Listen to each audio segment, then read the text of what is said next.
కేంద్ర ప్రభుత్వం గ్యాస్ ధరలు పెంచడాన్ని నిరసిస్తూ విశాఖ జీవీఎంసీ వద్ద సిపిఐ నేతలు నిరసనకు దిగారు. కట్టెల పొయ్యిపై వంటలు చేస్తూ వినూత్న నిరసన చేపట్టారు. సామాన్యుడిపై భారం వేస్తున్న ప్రభుత్వాల తీరును ఎండగట్టారు. పెరిగిన గ్యాస్ ధరలపై మరింత సమాచారం మా విశాఖ ప్రతినిధి అనురాధ అందిస్తారు. పెంచిన గ్యాస్ ధరలని తగ్గించాలని చెప్పి వామపక్ష నేతలంతా కూడా విశాఖపట్నంలో నిరసన వ్యక్తం చేస్తున్నారు. ముఖ్యంగా పెట్రోల్ డీజిల్ ధరల మీద ₹2 ఎక్సైజ్ సుంకాన్ని పెంచడంతో పాటు ₹50 వరకు సామాన్యుడి మీద భారం పడేలాగా గ్యాస్ ధరలను పెంచుతూ ప్రభుత్వం ప్రకటన చేసింది. అయితే ఇది సామాన్యులకి పెనుభారంగా మారుతుందని ఇక్కడ సిపిఐ నేతలంతా కూడా నిరసన వ్యక్తం చేస్తున్నారు. అయితే వినూత్నమైన నిరసనని మనం ప్రస్తుతం చూడొచ్చు. గ్యాస్ సిలిండర్స్ని పెట్టి పక్కన పెట్టేసి కట్టెల పొయ్యి మీద వంటలు చేసుకునే దుస్థితి ఇక రానున్న రోజుల్లో వచ్చే పరిస్థితి కనిపిస్తుంది అని చెప్పి వాళ్ళొక కళ్ళకి కట్టినట్టుగా ప్రస్తుతం సామాన్యుల యొక్క సిచ్యువేషన్ ఏంటి అన్నది చూపిస్తున్నారు. ఎందుకనంటే గ్యాస్ ధర పెరిగితే, అలాగే పెట్రోల్ డీజిల్ ధరలు పెరిగితే కేవలం వాటి మీద పెరిగిన స్వల్పమైన రేట్లు మాత్రమే కాదు, సామాన్యుల మీద దాని ఇంపాక్ట్ అనేది పూర్తి స్థాయిలో ధరల స్థిరీకరణ మీద అన్నిటి మీద కూడా పడే అవకాశం ఉంది. కాబట్టి ఇదంతా కూడా సామాన్యుల్ని ఇబ్బంది పెట్టే పరిస్థితులు అని చెప్పేసి వాళ్ళంతా కూడా నిరసన గాళాన్ని అయితే వినిపిస్తున్నారు. ప్రస్తుతం ఇక్కడ నాతో కొంతమంది నేతలు ఉన్నారు. అసలు గ్యాస్ ధరల పెంపుకు సంబంధించి వాళ్ళు ఏమంటున్నారు ఏంటి? మేడం, ఈరోజు చూసుకుంటే కనుక ప్రభుత్వం ప్రకటన రిలీజ్ చేసింది ₹50 సిలిండర్ మీద గ్యాస్ ధరని పెంచుతూ. ఇది ఆల్రెడీ సబ్సిడీస్ మీద ఉజ్వల పథకంలో అందిస్తున్న సిలిండర్లకు కూడా రేటు పెంచే విధంగా ఆ ప్రకటన ఉంది. దీని మీద మీరేమంటారు? దీన్ని ఒక మహిళగా చాలా తీవ్రంగా ఖండిస్తున్నాం. మన దైనందిన జీవితంలో గ్యాస్ అనేది చాలా అవసరం. ఒకప్పుడు మనం ముందు రోజుల్లోకి వెళ్ళినట్లయితే కట్టెల పొయ్యి మీదే వంట వండుకునే పరిస్థితి. కర్రలు కూడా బాగా దొరికేవి, కట్టెల పొయ్యి మీద వంట చేసుకునేవారు. అప్పుడు ఈ ఉజ్వల పథకం అని, దీపం పథకం అని ఆడవాళ్ళు కట్టెల పొయ్యి మీద వంట చేస్తే కంటి జబ్బులు వస్తున్నాయి, ఊపిరితిత్తులకి లంగ్స్ ప్రాబ్లమ్స్ ఇవన్నీ కూడా చెప్పి వాళ్ళకి ఈ పథకాల పేరు చెప్పేసి వాళ్ళ అధికారంలోకి రావడం కోసం చెప్పి ప్రతి గ్రామీణ ప్రాంతంలో కూడా గ్యాస్ పొయ్యిని అలవాటు చేసి, అక్కడ కట్టెలు మామూలు దొరుకుతాయి అందరికి కూడా, కానీ ఈ రకమైనటువంటి పొయ్యిని అలవాటు చేసి వాళ్ళ అధికారంలోకి వచ్చారు. ₹200 ఉన్నటువంటి గ్యాస్ బండి ఈరోజు చూసుకున్నట్లయితే దాదాపు ₹1000 1100కు ఉంది. మన గత ఎలక్షన్ ముందు ఏం చేస్తారంటే చాలా తెలివిగా, అంటే మహిళల ఓటు బ్యాంక్గా చిత్రీకరించి మహిళల ఓట్లతో ఈరోజు అధికారంలోకి వస్తారు కాబట్టి ₹100 ఎన్నికల ముందు తగ్గించారు. మేము చాలా ఎక్కువ తగ్గించేస్తాం, ప్రజల ముందుకే పాలన తీసుకెళ్తామని చెప్పి గొప్పలు చెప్పుకొని సంకలు గుద్దుకొని తీరా గెలిచినాక ఈరోజు కూటమి ప్రభుత్వం మొత్తం అంతా కూడా మళ్ళీ ఎన్నికల ముందు చెప్పారు మేము అధికారంలోకి వచ్చినట్లయితే ఆ ధరలన్నీ కూడా సామాన్య ప్రజలకు అందుబాటులో ఉంచుతామని చెప్పారు. వాళ్ళు వచ్చి 3 గ్యాస్ సిలిండర్లు ఫ్రీ అని చెప్పారు, సూపర్ 6 అన్నారు, బ్రహ్మాండంగా ఉంటుంది, ప్రజల వద్దకే పాలన అని చెప్పారు, ప్రజల అభివృద్ధి ధ్యేయం, మహిళా అభ్యున్నతి కోసం మేము పాటుపడుతున్నాం, మహిళా సంక్షేమం మాకు ముఖ్యమని చెప్పారు. అవన్నీ కూడా ఆచరణలో చూసినట్టే శూన్యంగానే కనిపిస్తేనే. దానికి ఉదాహరణ శ్రీరామనవమి పండగ కానుకగా ₹50 పెంచారనమాట. అంటే తాంబూలాలు ఇచ్చాం తన్నుకు చావండి అని మనందరూ కలిపి ఓట్లు వేస్తే మమ్మల్ని గెలిపించారు కాబట్టి మేమేం చేసినా చెల్లుద్ది అనేటువంటి ఒక ధీమాతో ఈరోజు ₹50 పెంచడం జరిగింది. ఒక గ్యాస్ మాత్రమే కాదు, పెట్రోల్ డీజిల్ రోజు రోజుకి పెరుగుతుంటూ పోతున్నాయి. దీనివల్ల ఏమవుతుందంటే పెట్రోల్ డీజిల్ ఎప్పుడైతే పెరిగిందో రవాణా మీద దాని ప్రభావం పడి నిత్యావసర వస్తువుల ధరలన్నీ కూడా సామాన్య మధ్యతరగతి ప్రజలెవరూ కూడా కొనలేనటువంటి దౌర్భాగ్య పరిస్థితికి చేరుకుంటాయి. మనం కూరగాయలు కానీ ఏవి చూసుకున్నా సరే కిలో ₹60, ₹70, ₹80 ఉంటున్నాయి. అంటే మేము పురోగమనం వైపు తీసుకెళ్తున్నాం, రాష్ట్రం అంతా పురోగతి చెందుతుంది అడుగుతున్నారు. దానికి నిదర్శనం ఇప్పుడు చెప్తా ఉన్నాం. అంటే ఏదైతే ఒకప్పుడు కట్టెల పొయ్యి ఉందో ఈ గ్యాస్ రోజు రోజుకు పెరుగుకుంటూ పోతుంటే మళ్ళీ కట్టెల పొయ్యి మీదే ఆధారపడి మహిళలు జీవించాల్సిన పరిస్థితి, దౌర్భాగ్య స్థితికి తిరోగమనం వైపు నెడుతుందని చెప్పేసి మహిళలుగా మేము పేర్కొంటా ఉన్నాం. సార్ చెప్పండి సార్, ఇప్పుడు చూస్తే కనుక ప్రపంచ దేశాల్లో ఆల్రెడీ ఆర్థిక మాంద్యం వెంటాడుతూ ఉంది. ఒకవైపు అమెరికా నుంచి సుంకాల వడ్డింపులు అనేవి జరుగుతూనే ఉన్నాయి.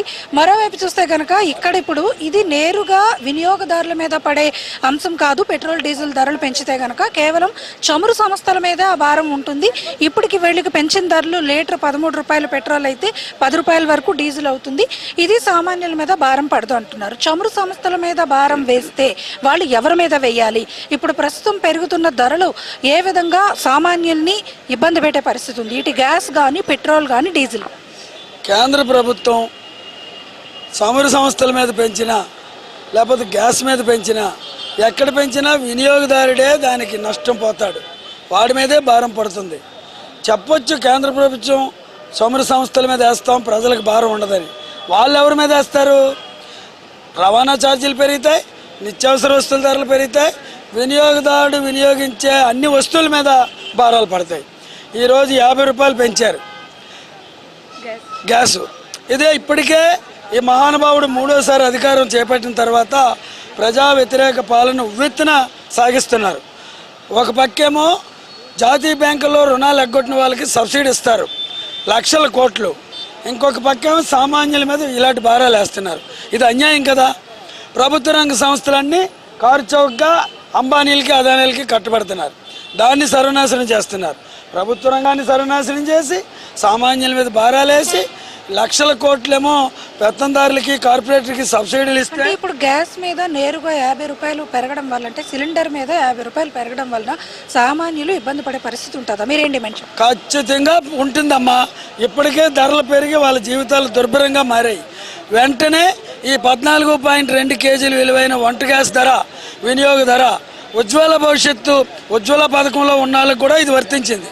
వాళ్ళకి సామాన్యులకి బడుగులకి రోజు కూలి దినసరి వేతనాలు చేసుకునే వాళ్ళు కూడా ఇబ్బంది అవుతుంది. కాబట్టి తక్షణమే ఈ పెంచిన 50 రూపాయలు తగ్గించాలని మేము డిమాండ్ చేస్తున్నాం. ఇది ఇక్కడ మొత్తానికి చూసుకుంటే కనుక గ్యాస్ ధరలు పెంచినా, పెట్రోల్ డీజిల్ ధరలు పెరిగినా కూడా, అంటే డైరెక్ట్గా వినియోగదారుల మీద కాదు, ఇది ఎక్సైజ్ సుంకం ఏదైతే చమురు సంస్థలు ఉన్నాయో వాళ్ళ మీద అని చెప్తున్నప్పటికీ కూడా అది నేరుగా సామాన్యుడికే చిట్ట చివరికి ఆ భారం అనేది చేరుతుంది అన్నది వీళ్ళంతా కూడా చెప్తా ఉన్నారు. మనం చూడొచ్చు విజువల్స్లో స్పష్టంగా మనకి వాళ్ళ నిరసనని నేరుగా తెలియజేసే ప్రయత్నం అయితే చేస్తున్నారు. గ్యాస్ సిలిండర్స్ని పక్కన పెట్టి 42 కేజీస్ సిలిండర్ మీద 50 రూపాయల వరకు పెరుగుతుంది. అంటే ఇప్పుడు ప్రస్తుతం ఏదైతే వినియోగదారుడు వినియోగిస్తున్నారో 803 రూపాయలు ఉంటే 853 రూపాయలు ఈ రోజు నుంచి కూడా వాళ్ళు చెల్లించాల్సి ఉంటుంది. అలాగే ఉజ్వల పథకం మీద 503 రూపాయలు ఉంటే 553 రూపాయలు ఈ రోజు నుంచి కూడా ఉజ్వల పథకం లబ్ధిదారులు కూడా చెల్లించి గ్యాస్ను తీసుకోవాల్సి ఉంటుంది. ఆ విధంగా ప్రజలు చాలా భారాన పడే పరిస్థితి ఉంటుంది. కాబట్టి ఈ నిర్ణయాన్ని ఖచ్చితంగా వెనక్కి తీసుకోవాలి, పెరిగిన ధరలను తగ్గించాలి అని చెప్పి వీళ్ళంతా కూడా డిమాండ్ చేస్తూ ఉన్నారు. ఈ నిరసన ద్వారా ఖచ్చితంగా మళ్ళీ కట్టెల పొయ్యి దగ్గరికి వెళ్లే పరిస్థితి ఉంటుంది. మళ్ళీ మనం తిరోగమనం వైపు వెళ్తున్నాము అని చెప్పి వాళ్ళంతా కూడా వాళ్ళ ఆవేదన అయితే వ్యక్తం చేస్తున్నారు. చూడాలి మరి ప్రభుత్వాలు ఈ గ్యాస్ సబ్సిడీస్ మీద కానీ, లేకపోతే పెరిగిన పెట్రోల్ డీజిల్ ధరల మీద కానీ, ఈ ఎక్సైజ్ సుంకాల మీద కానీ ఎలాంటి నిర్ణయాలు తీసుకుంటాయి, ప్రపంచ దేశాల్లో వస్తున్న మాధ్యమాల మీద ఎలా వాళ్ళు ఒక స్టెప్ తీసుకుని ముందుకు వెళ్ళి ప్రజలకి భారం తగ్గించే విధానాల్ని అమలు చేయబోతున్నారు అన్నది. వీడియో జర్నలిస్ట్ ధనుష్తో అనురాధ, HMTV, విశాఖపట్నం. కేంద్ర ప్రభుత్వం దేశవ్యాప్తంగా వంట గ్యాస్ ధరలను పెంచుతూ నిర్ణయం తీసుకుంది. పెట్రోల్ డీజిల్ ధరల పెంపు ప్రజలపై భారం పడకుండా చర్యలు తీసుకున్నప్పటికీ గ్యాస్ సిలిండర్ రూపంలో సామాన్యులపై భారం పడుతుంది. 14.2 కిలోల LPG గ్యాస్ సిలిండర్పై 50 రూపాయలు పెంచుతూ కేంద్ర మంత్రి హర్దీప్ సింగ్ ఉత్తర్వులు జారీ చేశారు. ఉజ్వల పథకం జనరల్ కేటగిరీ వాళ్లకు కూడా వర్తిస్తుందని స్పష్టం చేశారు. వంట గ్యాస్ సిలిండర్ ధర పెంపు కారణంగా సామాన్య, మధ్య, పేద తరగతి వర్గాలపై తీవ్ర భారం పడే అవకాశం కనిపిస్తుంది. దీనిపై మరింత సమాచారం మా నిజామాబాద్ ప్రతినిధి భూపతి అందిస్తారు.